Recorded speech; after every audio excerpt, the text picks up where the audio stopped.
Oh, boy, alright? Pat, you just go pass. Oh, I don't care, bro. Give me that. You got it, you Chase got down. Hey.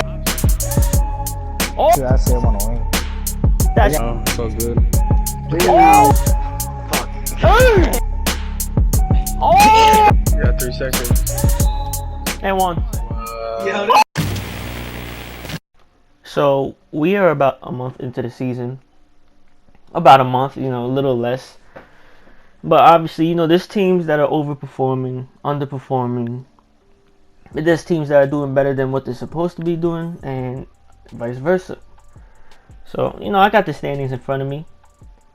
And I'm going to start with the East. So, the first shocker to me it's not a shock, but the Boston Celtics are 5-1. That's not a shock, but, it could have went the other way. They just lost Kyrie Irving. They lost Al Horford. They lost a couple of key players that were vital to their success last year, even though it was limited. But, anywho, Boston Celtics still having a great start to the season. Also taking in consideration that Enes Kanter, their starting center, hasn't really been playing this season. He maybe played like 1 or 2 games this season, and that's it.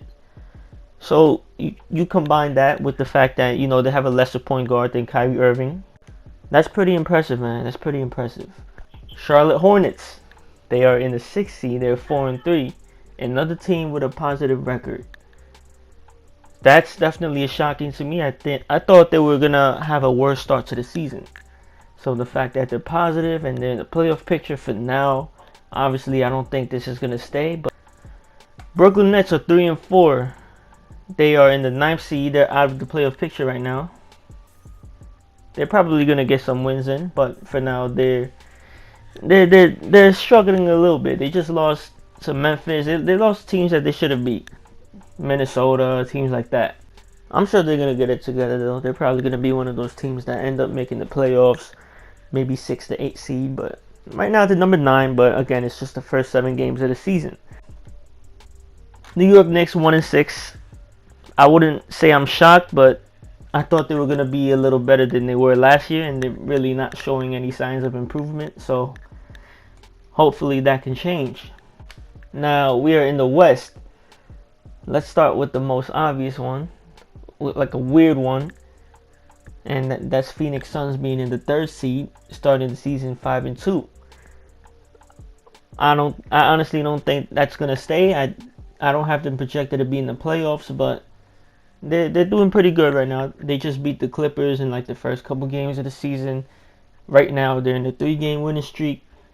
They're balling out right now. They're doing good.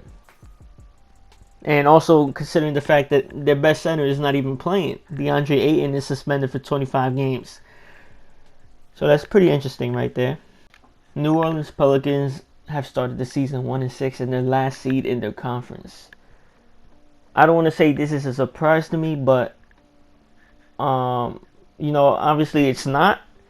Zion Williamson didn't play 1 game this season, so of course, that's gonna negatively affect the team's performance.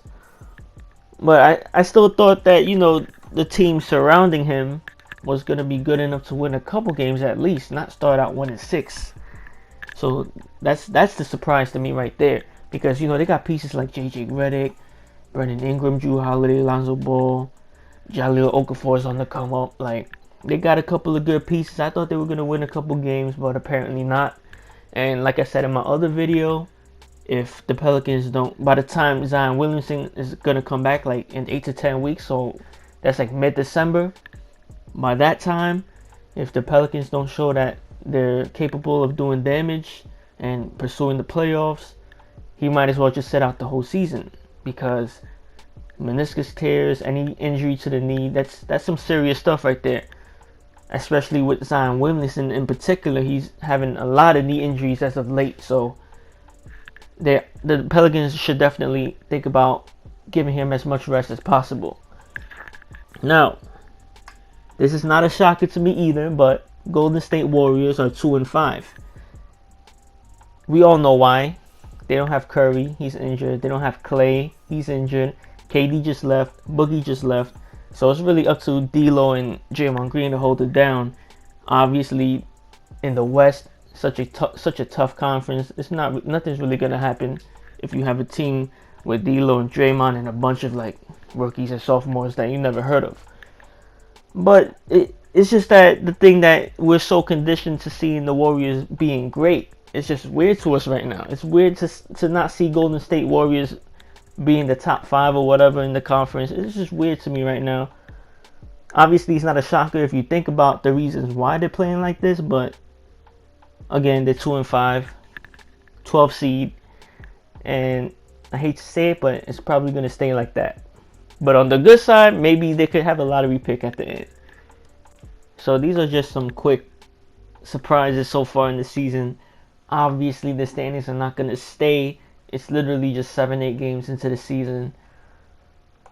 But you know, teams like Phoenix, Boston, Philly, let's see how they end up playing.